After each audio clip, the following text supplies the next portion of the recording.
And welcome to the Metal Mixtape here on KSKQ's 89.5 FM Ashland, Oregon, 94.1 FM Medford, Oregon, streaming online on kskq.org. It's the boy, it's the Don, DJ Ramo. I am beyond honored to have a massive metal legend on my show. Over 40 years in the game of just straight dominance in metal. And you know what? To be able to do it for this long and this heavy and this badass, it truly takes a remarkable person, because to even be alive that long, you have to avoid cars, you have to avoid guns, you have to avoid all this stuff. And I'm talking to the one and only Nige Rockett from Onslaught. Bro, it is an honor, dude. Thank you, my friend. Great to be talking to you today.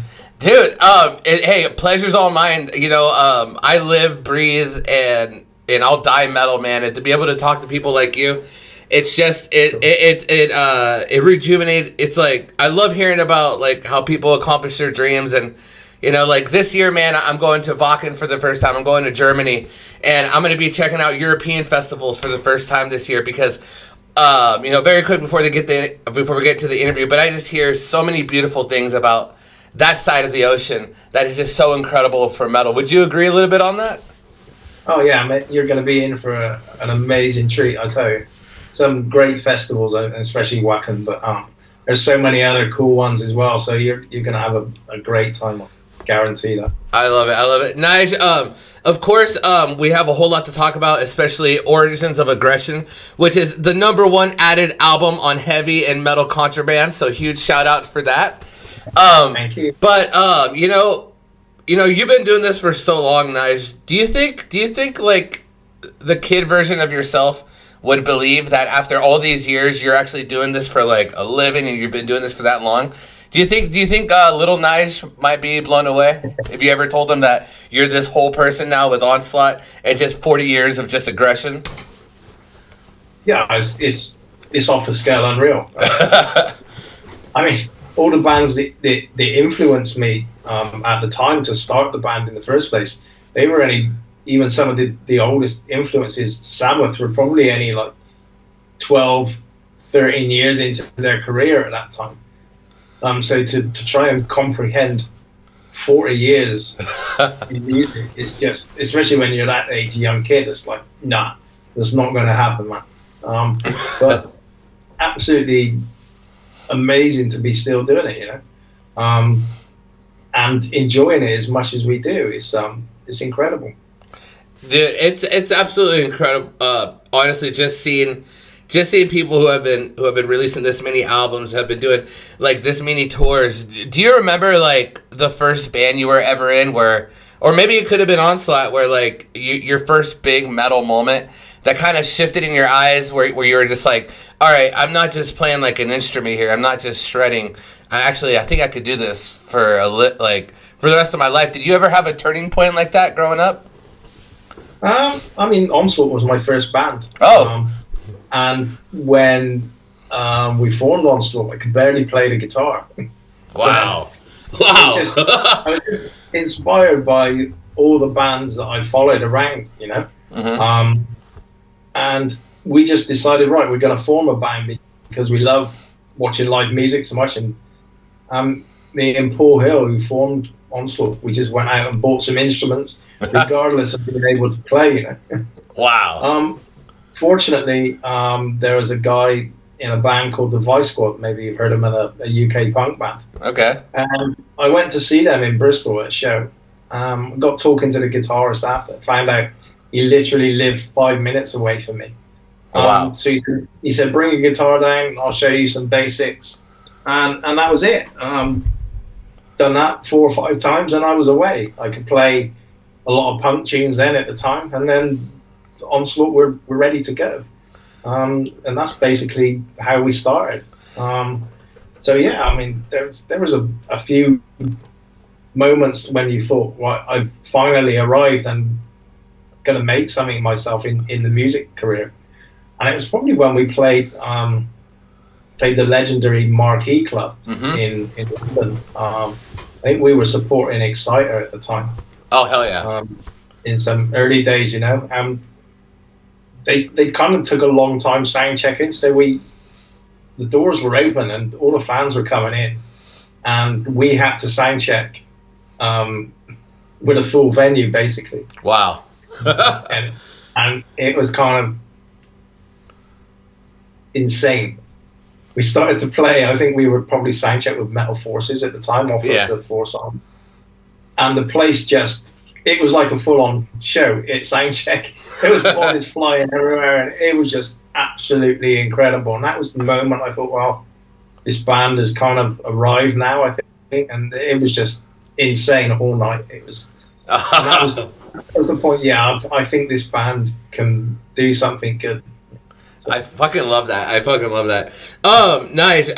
What do you think was like the biggest growing pain or biggest lesson you had to learn once your band became signed and then you started getting offered all these tours? You know, because when you're first in a, you know, I've been playing music for 20 years. You know, and when you first start in a band, you play the shows here, you play a couple bars there, a couple local festivals here. Like, what is a lesson you had to learn once Onslaught was like, all right, you're signed, you're going to be playing with all these massive bands, you're going to be touring. Like, what was the biggest lesson for you had to learn?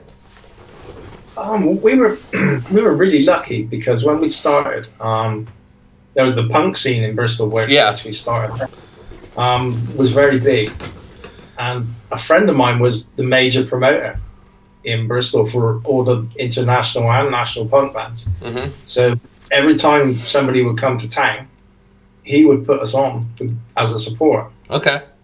Which meant our fan base grew rapidly. And we were learning very quickly off of watching all these other bands. You could see behind the scenes what was going on, and that was a really good learning curve, because that happened for about a year. And within that year, we picked up a record deal based on what was happening at these shows. Because we were building a fan base, and we were going down great, and we were learning to be a more professional band, if you like.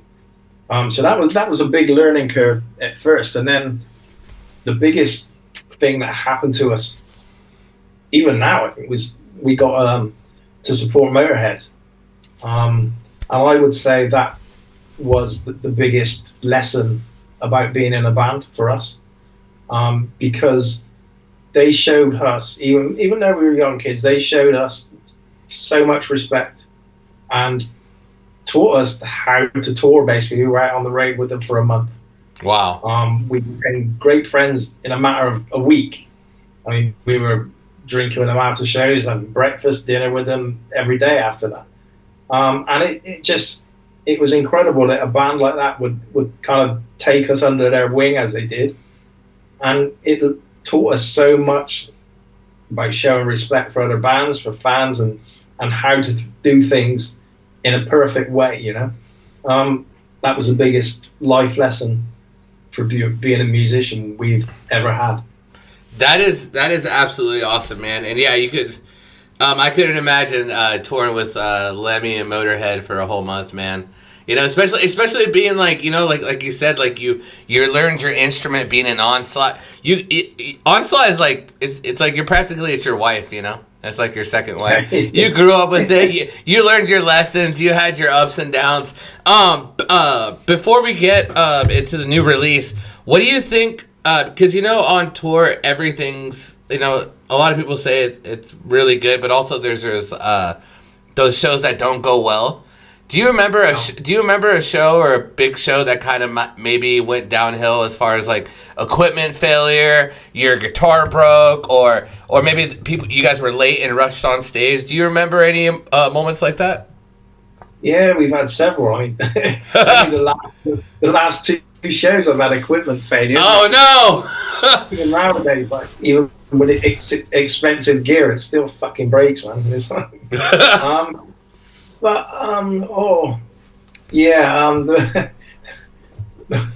it was kind of funny, but it was kind of embarrassing at the same time. I think I've done it 2 or 3 times now. I think we were playing at Bang Your Head Festival in Germany.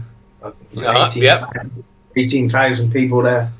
I'm out at the front of the stage, I'm hanging on the edge of the stage, winding the crowd up, you know. Yeah.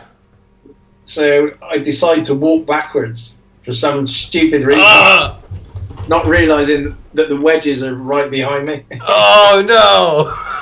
The next minute I'm flat on my back. Oh!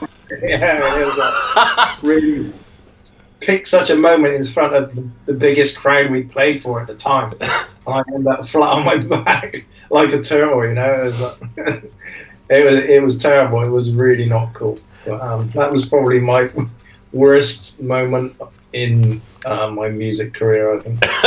Hey, you know what? It like you said, like, you know, not everything's perfect, and stuff happens. You know, I can't tell you how many Metallica videos I've seen, or Iron Maiden, or all these big bands that have these huge mishaps. People fall. Yeah. You know, I mean, you saw Dave Grohl like fall off a stage and break his leg. You know, yeah. Yeah, I've not topped that one, and I don't want to. But yeah, and when you put it like that, I guess I've been kind of lucky. Yeah. So, you know, listen to Origins of Aggression is absolutely awesome. So, but one of the things I wanted to talk about shortly, if you're okay with it, is before I started doing interviews and you know, I got on big publications and all that. I had a gentleman named Steve Grimmett give me an interview. And this was over 300 interviews when I was doing emails, and nobody was giving me a shot. Nobody was giving me a chance. And Steve gave me a chance. And Steve didn't have to, but he talked to me for over an hour.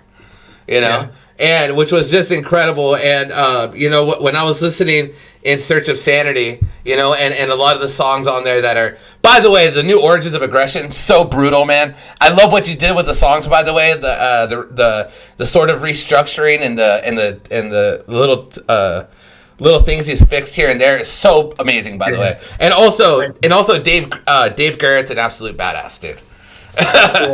But I just want to say, like, you know, you worked with them for a couple years, like, you know, the late and great Steve Grimmett. How was it working for him? Because, you know, I was doing some information about how, like, you're, I believe, don't get me wrong, because, you know, Wikipedia and all that can get wrong, but it showed that, the label or something was trying to push you for a different direction at the time.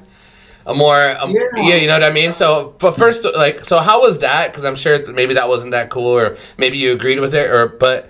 You know, if you have something nice to say, like, what would you say? What was a cool thing about working with Steve? He's just an awesome singer. You can't. Nobody can deny that. It's a shame that he didn't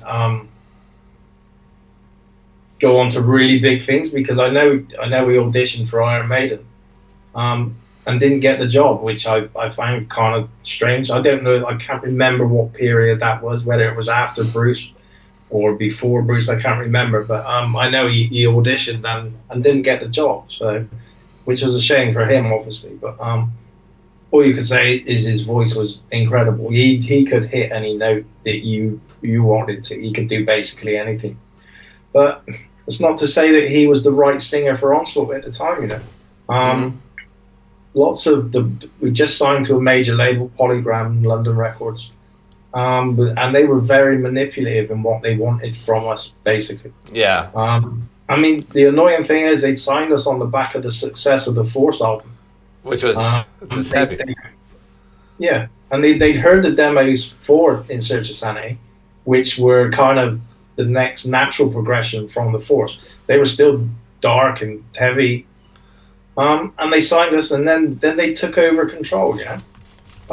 We recorded most of the album, and all the label came down for a listen in the studio in London, and they came in, and I could tell they were listening to the tracks, and I could tell something wasn't right, you know, because usually these people get really hyped up if they're really into something, and that vibe wasn't there, you know. Damn. So it was really flat in the room, and our A&I guy said to our manager at the time, he said, we need to have a meeting urgently. It's like, okay, something's not right. And that's when they came out. They said, we don't like the vocals, we don't like the singer, we want a new singer. And management said, okay. Within the next couple of days, I still don't really know where it came from. But our manager came in and said, we've got a guy we think is gonna fit for you, and that's Steve Grimmett. Okay. Can't argue with the voice, amazing. Lovely guy. But not necessarily Onslaught, but it's what they wanted, you know. They put a lot of money into the band. They wanted the UK version of Metallica overnight, not let's develop this band, let this band take themselves where they want to go. Pushed us into a new vocalist. Asked for the mixes to be what I call Onslaught Light. I was wondering. Yeah, I was fighting with the producer all the time, like, there's heavier guitars, more guitars, like, and I'll do it later on when you're gone. Like, I'd come in the next day and it would sound exactly the same. That make honestly very quick. That makes so much sense that you said that, because I did feel like from the previous album, The Force, that like there was more guitars. It was heavier. It was more intense. And now that you bring that up, that it does feel like it was toned back. Yeah, you know? Yeah. I mean, if you listen to the new recordings on the Origin, yeah, you hear how they should sound, I guess. Yeah, but that's what they demanded basically, and we really had no say. We were kind of told, you run with what we say, or we'll put you on ice. And it was bastards.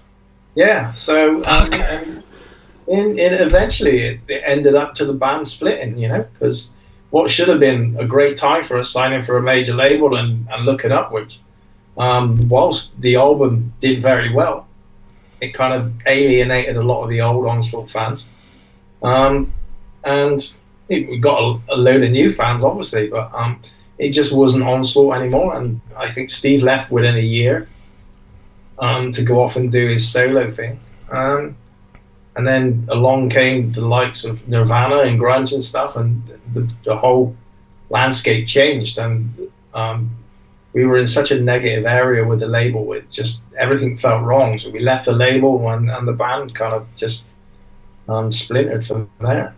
So what should have been the best time eventually killed us, you know. It was a shame. There's some great songs on that album.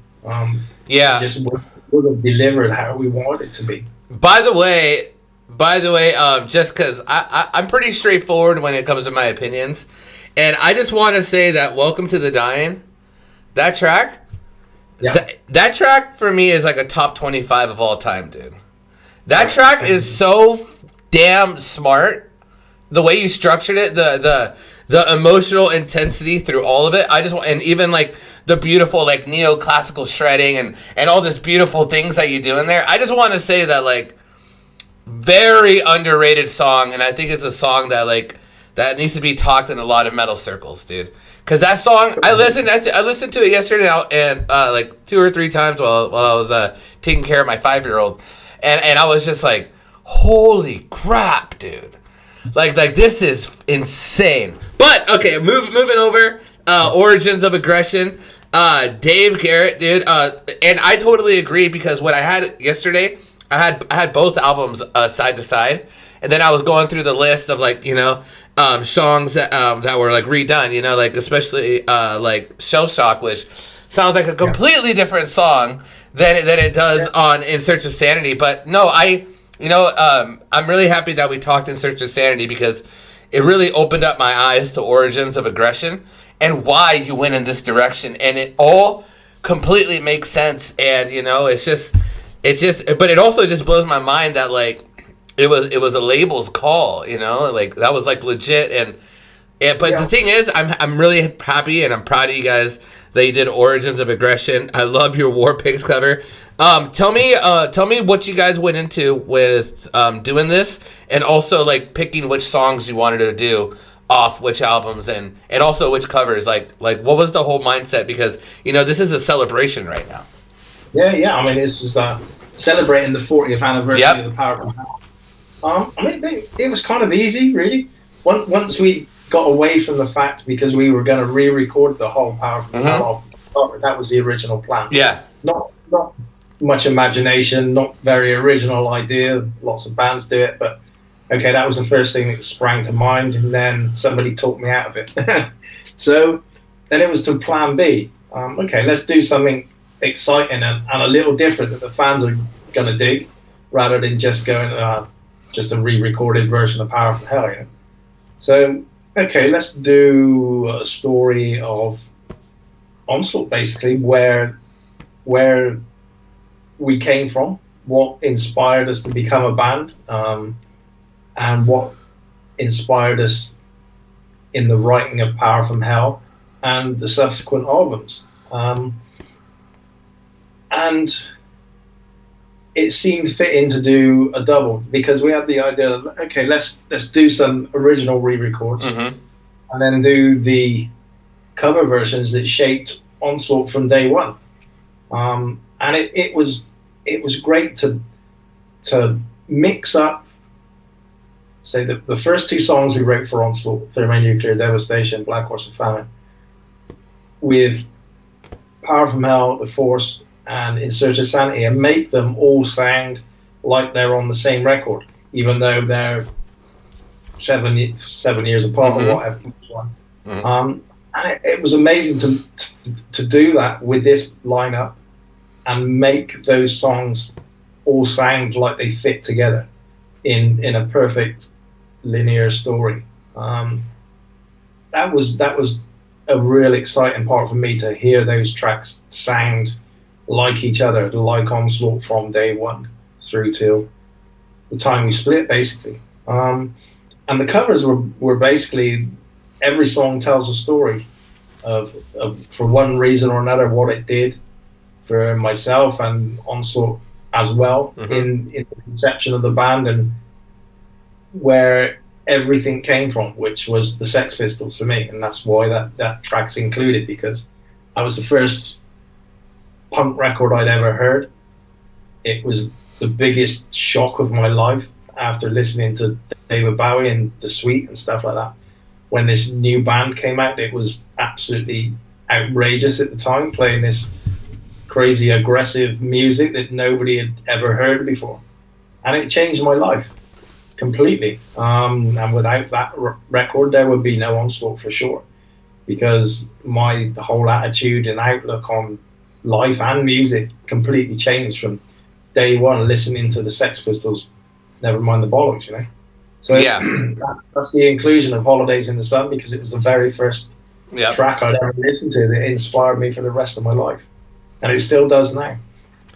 I love it, man. I love it. No, for any listeners out there, you could really see your guys' personality and how you, and the albums and bands that inspired you, you know. And you being over in Bristol and seeing like so many bands come out of there, for me, like, before, my first music ever was like Black Sabbath and like the British Steel era, you know what I mean, with all those bands and all that, man. And it's that's why I said it's incredible to be able to talk to you. Does it blow your mind sometimes how the metal scene is now compared to like back in the day, where there was so much excitement for like new bands, new trends, and nowadays it's like you can't keep anybody's attention for 10 seconds? Yeah, I mean, it's so different in that respect. Many aspects are the same. Yeah. In that respect, yes, it's incredibly different now till back then. I mean, I think you have to say it was the kind of golden era of music, I think, in the 80s for metal and punk, really. And it's kind of weird how those two genres kind of merged massively to form a new one. Obviously being thrash metal, you know. The influences from Sabbath, and then Motorhead, obviously, particularly into the punk thing, and then the punk thing merged with Motorhead to become Metallica, Onslaught, Slayer, Anthrax, and everything else. It's amazing how this new genre came out of those classic scenes. Yeah. No, I love it, man. And like I was saying before, Origins of Aggression, totally awesome. I'm gonna listen to it again as I play video games tonight. My son's going to his mom's, so I'm gonna do some me time. But before we end the interview, can I ask you just some fun questions right at the end? Yeah, sure, man. All right. Sex Pistols or the Ramones? Who's better? Sex Pistols. Were you a fan of the Ramones growing up at all? Yeah. I love the Ramones. Up to the very early albums were absolutely amazing. And Ramones Alive as well was absolutely stunning album. But Sex Pistols, Never Mind the Bollocks is one of my top 2 albums of all time. So I love it. I love it. July 5th is Ozzy's final show, man. You know what I mean? Like you grew up in that whole era with Black Sabbath, and you know they're going to be joined with Metallica, Slayer, and Pantera. Like, you know what blows my mind, dude? Like, I always said that like when Ozzy passes away, I'm going to get a huge Ozzy tattoo on my calf. You know, Ozzy.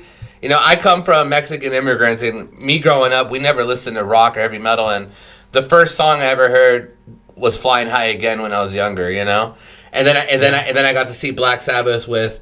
You know, with Geezer, Tony, Bill, and Ozzy, what's your opinion and like your take on Ozzy's final show? And also, I don't know if he inspired you at all. Maybe he didn't. But what's your whole take on that and Ozzy? I mean, everybody loves Ozzy. He's just a character. That's all you can say. He's this huge character. He's a very funny guy. I really don't know what to expect from this final show. I've seen some videos of Ozzy the other day, and he really didn't look good. But you never know with him. He always seems to bounce back. So I'm hoping maybe he's going to perform a few songs on this thing. We don't know.